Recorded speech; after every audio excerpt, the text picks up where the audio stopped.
Isipin ang sumusunod na eksena. Ang isang batang babae na puno ng mga pangarap ay pumapasok sa isang kasal na tila perpekto, ngunit nagtatago ng isang bitag na kakaunti ang mapapansin sa unang sulyap. Ito ang totoong kwento ni Christina, isang babaeng natuklasan, sa pinakamasamang sandali, na ang tunay na kaaway ng kanyang kasal ay nanirahan sa loob ng kanyang sariling bahay. At ang pinakanakakagulat na bagay, ang twist na nagbago ang lahat ay hindi nagmula sa isang kabayanihan na kilos, ngunit mula sa isang detalye na walang napansin, hanggang sa nagpasya siyang mag-imbestiga. Nagsimula ang lahat tulad ng isang modernong engkanto. Nakilala ni Christina si Dennis, isang kaakit-akit, matagumpay at matulungin na propesyonal na tao, na gumagamot sa kanya tulad ng isang prinsesa. Mayroon lamang isang maliit na detalye, nakatira siya kasama ang kanyang ina, si Eugenia Mikhailovna, sa isang 2 silid-tulugan na apartment. Pansamantala, tiniyak niya, habang ang kanyang ina, na may mainit na ngiti, inanyayahan ang kanyang hinaharap na manugang na lumipat doon pagkatapos ng kasal. Bakit magbayad ng upa kung mayroong maraming puwang dito? Ay, save ang pera para sa hinaharap, siya ay nagtalo, na naghahain ng tsaa na may isang kabaitan na tila taos, puso. Naniniwala si Christina. Anong pagkakamali? Ang mga unang bitak ay lumitaw sa unang buwan. Isang puna dito, isang pagpuna doon, labis na asin sa sopas, hindi maganda ang tinanggal na alikabok, damit na inilatag sa maling paraan.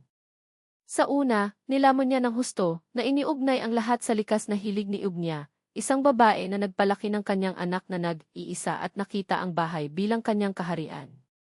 Ngunit kung ano ang tila tulad ng pagiging perpekto ng mga quirks, sa lalong madaling panahon ay naging isang kampanya ng sistematikong kahihiyan.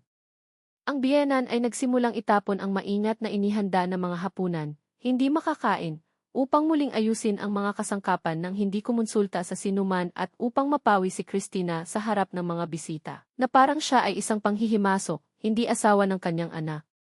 Si Dennis naman ay inulit ang parehong pagsasalita. Bigyan ito ng oras, si nanay ay palaging ganito.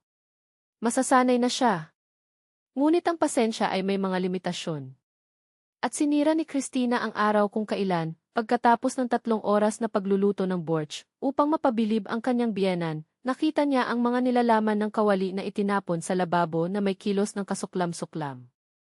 Nag-aaksaya lang ito ng pagkain, ipinahayag ni Ugnya, habang ang likido ay tumakbo sa kanal, na kinuha kasama nito ang huling mga vestiges ng paggalang na mayroon pa rin si Christina para sa kanya. Nang gabing iyon, tumba ang kasal.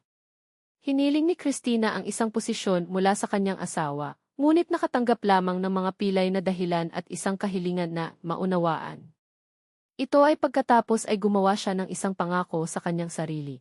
Kung hindi maipagtanggol siya ni Dennis, dadalhin niya ang mga bagay sa kanyang sariling mga kamay. At iyon mismo ang nangyari sa paraang walang inaasahan. Ang trigger ay dumating sa isang Sabado ng umaga. Habang namimili si Ugnya, nagpasya si Christina na gumawa ng isang pangkalahatang paglilinis ng apartment, isang bagay na palaging pinupunan ng kanyang biyenan dahil sa hindi tamang paraan. Inilipat niya ang mga kasangkapan sa bahay, hugasan ang mga kortina, iniwan ang lahat ng walang bahid. Ang resulta, isang bagyo ng puot sa pagbabalik. Paano mo hinawakan ang aking mga bagay, sigaw ni Ugnya, na itinapon ang mga damit ni Christina sa buong sahig na parang basahan. Wala ka pa sa isang pansamantalang panauhin. Ito ang bahay ng aking anak. Si Dennis, na paralisado sa talim ng labaha sa kanyang kamay, ay hindi alam kung paano gumanti. Ang takot ng kanyang ina ay mas malakas kaysa sa kanyang pag-ibig sa kanyang asawa. Ngunit si Christina ay hindi na nakasalalay sa sinuman. Sa pamamagitan ng isang matatag na kilos, binuksan niya ang application ng Ross Register sa kanyang cellphone at ipinakita ang hubad na katotohanan, ang apartment, na minana mula sa yumaong ama ni Dennis, ay nakarehistro ng eksklusibo sa kanyang pangalan. Si Ugnya ay walang karapatan sa puwang na iyon. Tingnan, sabi ni Christina, na pinihit ang screen sa kanyang biyenan. Mukhang ikaw ang narito sa labas ng pagpapaubaya. Ang katahimikan na sumunod ay bingi. Si Ugnya ay naging maputla, nakakagulat na mga dahilan ng pilay. Gusto ko lang protektahan ang aking anak, alagaan ang mga bagay. Si Dennis, natigilan na kumpirma ang impormasyon. Hindi ko pa nasuri ang mga dokumento, palagi siyang naniniwala sa bersyon ng kanyang ina. Ang mask ng otoridad ay gumuho sa loob ng ilang segundo. Ang babaeng nag-iisip na siya ay hindi mapag-aalinlangan ay nanginginig na ngayon, alam na nawala ang nag-iisang pera na naiwan niya, kontrol. Cry. Hindi gusto ni Stina ang isang digmaan, ngunit isang pamilya. Kaya't binigyan niya si Dennis ng isang walang pagbabalik ng ultimatum. Alin man sa lugar mo bilang asawa at may-ari ng bahay na ito, o aalis ako magpapatuloy. Sa oras na ito, pinili niya ng tama. Sa isang matatag na tinig, inutusan niya ang kanyang ina, maaari kang manatili, ngunit sa ilalim ng isang kondisyon, paggalang. Walang mga order, walang kahihiyan. Kung hindi, maghanap ng ibang lugar. Ang mga sumusunod na araw ay tahimik na pag-igting. Si Ugnia, natalo, naiwasan ang mga paghaharap, alam na ang isa sa labas ng salita ay maaaring magtatak ng kanyang kapalaran. Hanggang sa isang linggo mamaya, nagulat siya sa lahat, siguro mas mahusay akong lumipat. Si Ludmila Petrovna ay nagrenta ng isang silid na malapit dito. Bumuntong, hininga si Dennis. Mahal niya ang kanyang ina, ngunit ang kanilang relasyon ay naging hindi matatag. Sa huli, si Christina ay hindi nanalo ng isang labanan, nakuha niya ang kanyang dignidad. At napatunayan niya na, kung minsan, hindi kailangan ng hustisya na sumigaw, isang pag-click lamang sa tamang lugar. Sapagkat ang katotohanan, kapag lumabas ito, ay hindi humihingi ng pahintulot, binabago lamang nito ang lahat. Ang buhay na dating isang minahan ng mga tensyon ay nagbago sa isang bagay na hindi maiisip, kapayapaan. Nanay, tutulong kami sa paglipat. Ipinangako ni Dennis, at hindi lamang ito sa mga salita, dumating ang suporta sa pananalapi kung kinakailangan. Pagkalipas ng isang buwan, si Evgenia Mikhailovna ay nakatira na sa isang silid-tulugan na apartment sa gusali sa tabi ng pintuan. Si Christina, sa isang kilos na nagulat kahit sa kanyang sarili, ay tumulong sa pagpili ng mga kortina at ayusin ang mga aparador.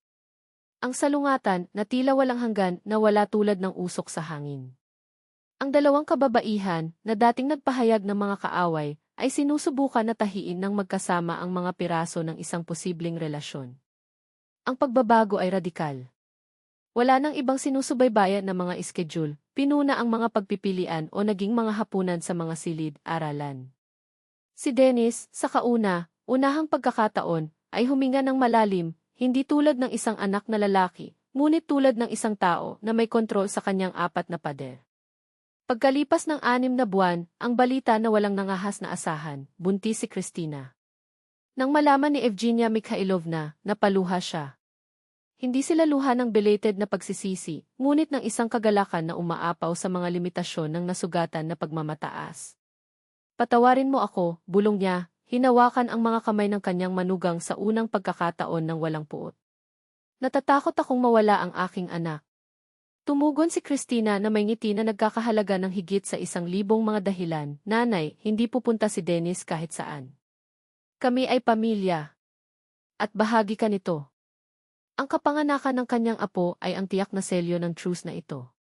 Si Evgenia Mikhailovna, na dati nang napanood ang bawat manugang na lalaki tulad ng isang walang tigil na tagapag-alaga, ay ngayon ang lola na dumating kasama ang mga homemade na sopas, ngunit alam kung kailan aalis. Hindi siya makagambala, hindi siya humuhusga, mahal lang niya, ang paraan na palaging dapat niyang gawin. Si Dennis naman ay isa pang lalaki. Ang batang lalaki na nanginig bago ang tingi ng kanyang ina ay naging isang tiwala na ama, isang iginagalang na propesyonal, isang asawa na nagplano ng hinaharap gamit ang kanyang sariling mga kamay. Promosyon sa trabaho, bagong kotse, pangarap ng isang mas malaking bahay. Alam mo, pagtatapat niya sa kanyang asawa isang gabi, kung hindi ito para sa malaking pakikipaglaban sa aking ina, drug pa rin namin ang aming sarili sa pamamagitan ng parehong putik. Nagkaroon ka ng lakas ng loob na gawin ang hindi ko. Ngumiti si Christina, dahil alam niya, ang araw na iyon ay hindi natapos, ngunit isang bagong simula. Minsan kailangan mong magsunog ng mga tulay upang magtayo ng mga kalsada. Pagkalipas ng 3 taon, ang pamilya ay lumipat sa isang 3 silid-tulugan na apartment sa kanila, binili ng pawis at pagpaplano. Si Evgenia Mikhailovna ay nanatili sa kanyang inuupahang sulok, ngunit ngayon sa pamamagitan ng pagpili, hindi sa pamamagitan ng pagpapatapon. Nalaman ko, ang mahirap na paraan, na ang mga bata na may sapat na gulang ay hindi mga extension ng kanilang sarili, ngunit ang mga taong may karapatang lumipad mag-isa. Madalas ang mga pagbisita, ang mga tanghalian sa linggo ay muling pagdiriwang, hindi mga battlefields. Ang nakaraan ay naiwan, tulad ng isang masakit ngunit kinakailangang aralin. Si Christina, lumingon sa likod, naintindihan, ang iskandalo na iyon ay hindi maiiwasan. Ang katotohanan kapag tahimik, rots. Ito ay mas mahusay na dumating sa ilaw ng maaga, bago ang sama ng loob ay nakakalason sa isang dekada ng pagkakaisa. Si Dennis naman ay nanumpa sa kanyang sarili, hindi na ulit. Gusto niya ang kanyang asawa na belittled, kahit na sa pamamagitan ng kanyang sariling ina. Una nang dumating ang pamilya, hindi ang pamilya ng dugo, ngunit ang isa ay itinayo ng may paggalang. Tulad ng para kay Evgenia Mikhailovna, natanggap niya ang pinakamasamang aralin, ang pagmamanipula ay hindi pag-ibig, at ang kontrol ay hindi nagmamalasakit. Ang mga ugnayan ay hindi pinapanatili ng lakas, ngunit sa araw na pagpipilian na makasama doon, nang walang mga string na nakalakip. Ang kwentong ito ay nagpapatunay ng isang bagay na nakalimutan ng maraming. Ang alam sa iyong mga karapatan ay hindi pagmamataas, ito ay kaligtasan. Ang isang simpleng dokumento mula sa Registry Office ay muling tukuyin ang mga tungkulin sa 4 na sulok at pinilit ang lahat na tumingin sa salamin.